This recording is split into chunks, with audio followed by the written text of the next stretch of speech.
Gears of War Reloaded was announced for Xbox, PC, and PlayStation 5, but not for Switch 2, so a lot of people are wondering what's going on with that. We'll talk about what I think might be happening there. Ecco the Dolphin is getting some sorts of remaster or revival from Sega. It looks like the Joy-Con 2 controllers might be a little bit more customizable than we thought. We have more information on Wild Hearts and Daemon X Machina for Nintendo Switch. And of course, Nintendo is suing Genki, the accessory manufacturer that was showing off the Switch 2 before it was even announced. So that's what we're getting into today. Of course, if you are new here and you enjoy Nintendo Switch 2 news, discussion, speculation, all that fun stuff, I would appreciate you subscribing. Let's get into it.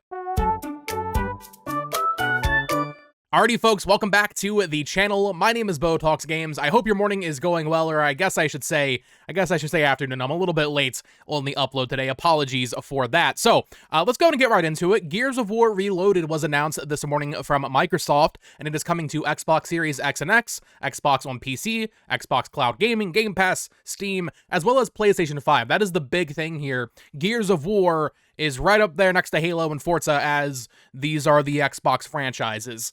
For anybody still doubting that Xbox is a fully multi-platform publisher now, well, I think this is the final nail in the coffin. I guess Halo will be the final nail. This remastered version of Gears of War is coming out on August 26th for $39.99. Xbox fans that already have the digital version of Gears of War Ultimate, that remaster they did back in 2015, you'll get it as a free upgrade. It has 4K 120 FPS support, it has the full multiplayer suite in there with crossplay and progression. All very cool. I'm actually pretty excited for this. They did not put out a trailer yet. I would expect to see it at the Xbox Showcase next month. However, it wasn't announced for Switch 2. And I find that really weird. However, I see a lot of dooming, and I don't think it's to that level. I don't think we're at the point yet where we should start dooming that Nintendo Switch 2 is getting no ports. I actually think there is still a good reason to believe this game is coming to Switch 2 this year, but also other Xbox titles onto the Switch 2 in 2025 and beyond. We will see if this changes throughout the Switch 2's life cycle as more third parties get on board and as third-party ports become more and more common.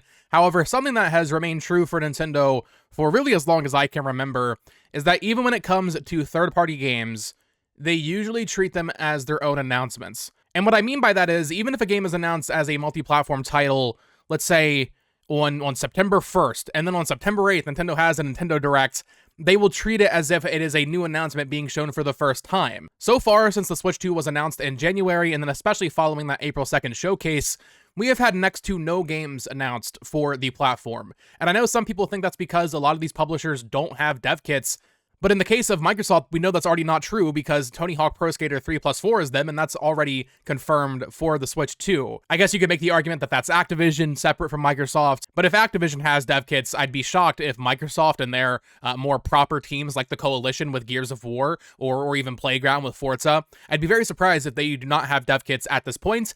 I'd be very surprised if they didn't have dev kits back earlier this year when most other third parties got them. For whatever reason, when it comes to third-party releases on Nintendo seems to like to treat them like a big Nintendo Direct thing. Even if it was already announced beforehand, they still want to have their own pop in a Nintendo Direct announcing that version. We've seen this happen so many times. I mean, even back in, I want to say 2022, all of the Persona games were announced for all the other platforms, including Xbox and PlayStation and Steam and all that. It wasn't until a Nintendo Direct a few weeks after that Persona 3, 4, and 5 were confirmed for Switch 1. I think we might be seeing a similar thing here, where there's a lot of third-party games getting announced right now that are not being confirmed for Switch 2. I think of a Star Wars Zero Company, I think it's called, that new tactics game. That was announced for everything except for Switch 2. I think we're going to get to a June Direct and have an influx of third-party games for this year announced in that showcase, and I think Gears of War Reloaded will absolutely be one of them. Because yes, while Microsoft is touting 4K 120 supports, this is a 360 game. And with how much Phil Spencer has talked about how they want to support the Switch 2, this, out of every Microsoft game that's going multi-platform, almost makes the most sense. Like, this to me feels like a better fit than a Forza Horizon 5 or a Microsoft Flight Simulator, which have had rumors about them from various people. There was Jez Corden a while ago because Nate the Hate had said that Halo and Microsoft Flight Sim would be launching on Switch 2 later this year. And Jez Corden, who writes for Windows Central, so he's very well connected, he has an Xbox podcast, all that, he was saying there's a lot more than those two. And when I'm looking at Microsoft's slate this year, maybe you see a couple of things slip, like an Outer Worlds 2, or even a Ninja Gaiden 4, which I don't think. I do think Ninja Gaiden 4 will come. But a Gears of War Reloaded, a remaster of Gears of War, you're introducing this franchise to an entirely new audience on PlayStation. It's cross-play, cross-progression. You're going to want to put that on Switch 2 as well. So I definitely think this is something that will be announced in the June Direct for Switch 2. The question then becomes, well, is it going to release at the same time as the other platforms at the end of August? I think it's possible that it does release a few months later, maybe even very early 2026, but I would be shocked if this game does not find its way to Switch 2 within the next 12 months. But either way, even if it doesn't end up coming to Switch 2, and I am wrong about that, I'm still very happy it's getting remastered and brought to PlayStation, especially PlayStation fans, obviously, or PlayStation-only players have never played Gears of War, and it's a great game. I haven't played it since I was like 10 years old, probably, back on the 360, a long, long time ago, so I'm definitely ready to play some more Gears of War. A little disheartening that it's only the first game. All of the rumors from so many different people was that it was going to be a full collection of 1, 2, and 3, and maybe even Judgment, but it looks like it's only the first game. I could see them subverting it though, and maybe at E3 or, in the Xbox June showcase, they say, hey, guess what? We're also doing Gears of War 2 and 3. I guess this was a little bit easier because they already had the remaster on Xbox One, but it is a little silly to get a remaster of a remaster and not do the other 2 games in the series that have been stuck to 360 for so long. I don't think there's a very reliable way to play them on PC. You have to imagine those are coming, but maybe they'll take a little bit longer. And I mean, ultimately, yeah, I really do hope it comes to Switch 2 because Gears of War with mouse controls using the Joy-Con 2, ooh, that's going to feel good. Especially since they are advertising it as 4K 120. Maybe it wouldn't be quite to that level on Switch 2, but even if it's 1440p 120 or even 1080 120 like Metroid Prime 4 Beyond is, that'd be really exciting. But that's not all we're talking about today because we also had some interesting news from Sega regarding Ecco the Dolphin. I didn't think we'd be talking about Ecco the Dolphin. However, it seems like they are remastering the original 2 titles and also making a 3rd game. So Xbox posted this new blog post, A Wave of Change, celebrating Asian and Pacific Islander Heritage Month. And throughout reading this, you will find that they did an exclusive interview with Ed Annunziata. I hope I'm saying his name right. I'm probably not. Where he announced a brand new Ecco the Dolphin game is in development. The question was, what does the future hold for gaming's favorite dolphin? And he responded, me and the entire original team are going to remaster the original Ecco the Dolphin and Tides of Time games. Then we will make a new 3rd game with contemporary play and GPU sensibilities. Stay tuned to EccoTheDolphin.com. And when you go to EccoTheDolphin.com, there is this comically long countdown for over a year, or just under a year. It's like 355 days, but it's a countdown that will essentially last a full year for a new Ecco the Dolphin, or I guess this might be for the remaster. I would assume this will come to Switch 2, not confirmed obviously, but it is Sega. Sega is in such a weird spot right now because they have all their Sonic stuff firing on all cylinders. Yakuza is killing it. Atlas is killing it with all their projects, but they are also going back and doing all those revivals like that new Jet Set Radio and Crazy Taxi, and it looks like Ecco the Dolphin is part of their plans. Very random. I just wanted to share it because this super long countdown is so funny to me. We're really doing a year-long countdown for Ecco the Dolphin. I mean, that's cool, but it is random. I thought this might make some people happy. I'm definitely very intrigued by it, but it looks like you can actually customize the side panels on the Switch 2 Joy-Con.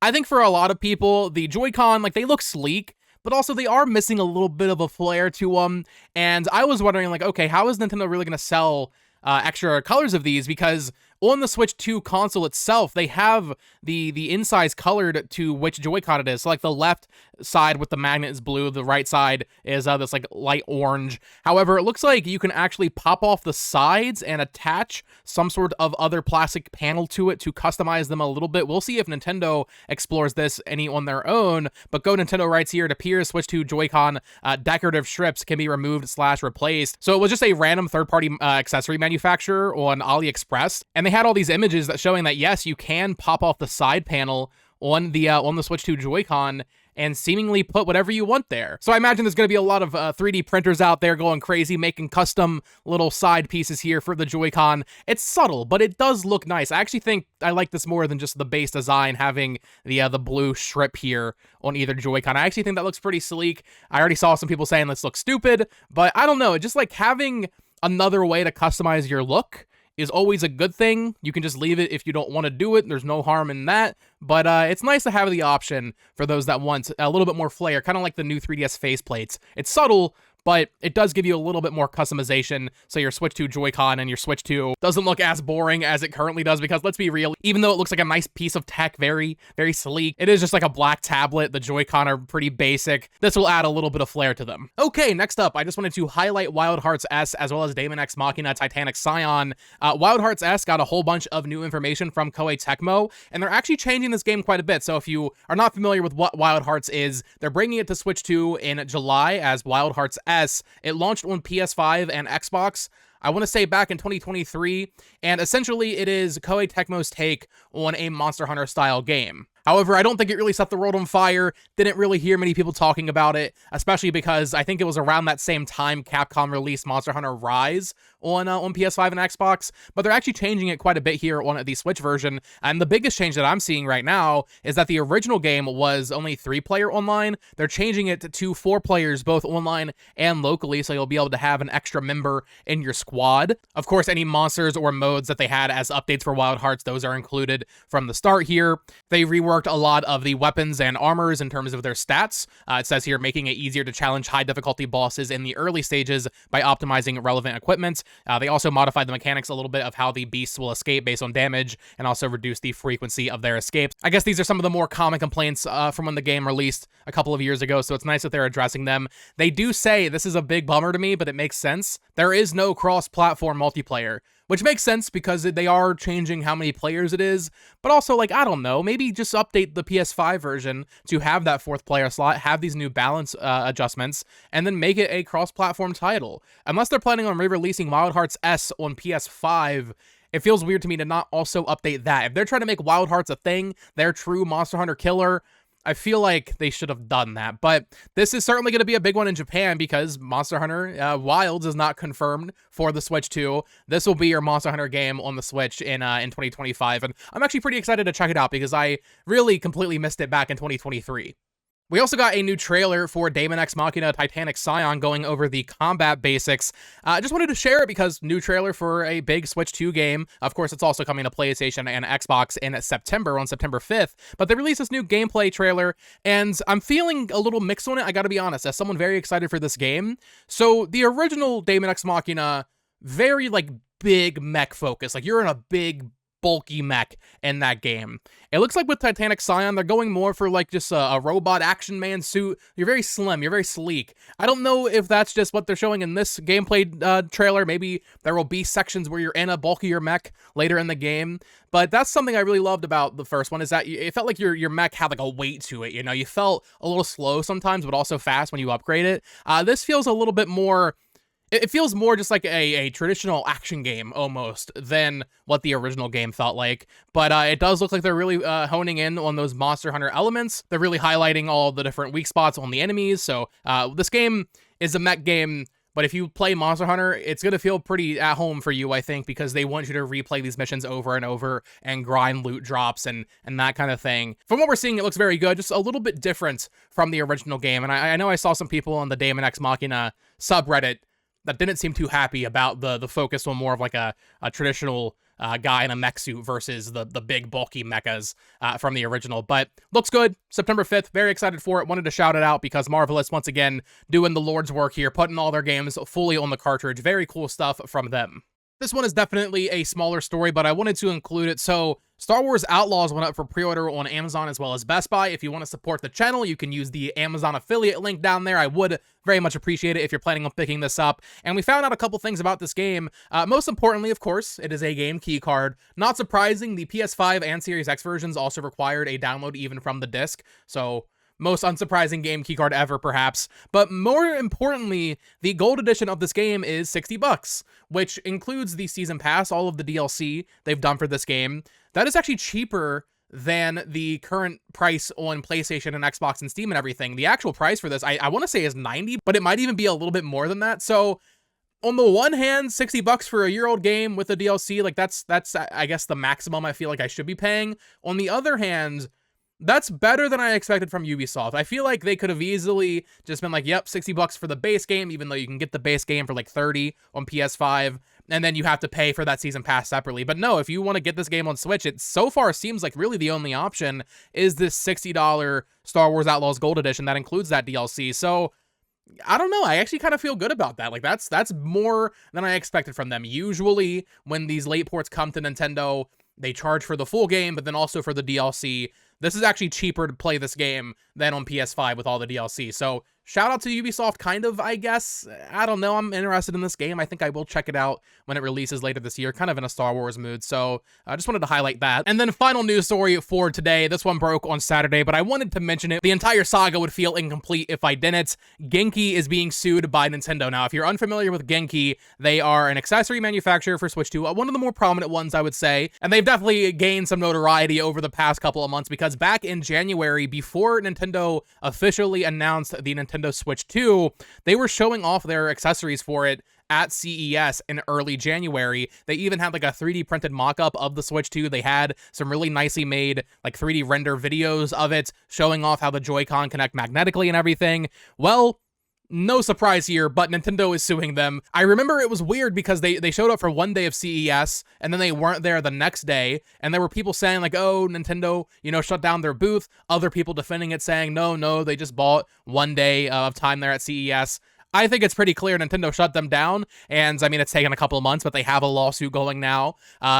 Godspeed to you, Genki. I mean, I don't know if it was worth it for the 48 hours of headlines and presumably, maybe a couple hundred accessory sales, but now you're getting sued by Nintendo.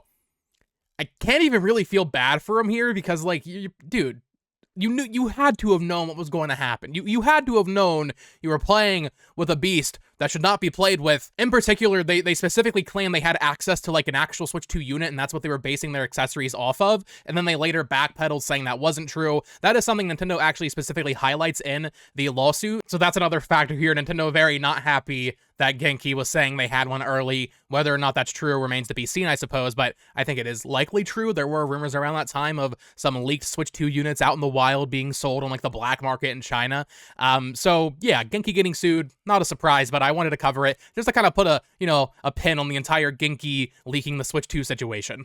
But that is going to do it for today's video. Let me know your thoughts on all of these stories and more in the comments down below. How do you feel about Gears of War Reloaded not being confirmed for Switch 2? I still think there's a good chance it does end up releasing there on the same day as the other platforms, if not, maybe later this holiday season. How do you feel about this new Ecco the Dolphin revival? How do you feel about Wild Hearts S and Daemon X Machina Titanic Scion? Star Wars Outlaws being a game keycard, but also including all the DLC for $60. And of course, those Joy-Con little replaceable plates for the sides. I actually think those are pretty sleek. Let me know your thoughts on all of that down below. Of course, subscribe here for more Nintendo Switch 2 news, speculation, theories, discussion, all that fun stuff. Follow me on Twitter at BoTalksGames. Check out my other channel at It's Amiibo, and you can click on one of these two videos to listen to me ramble about even more Nintendo stuff. Until next time, folks.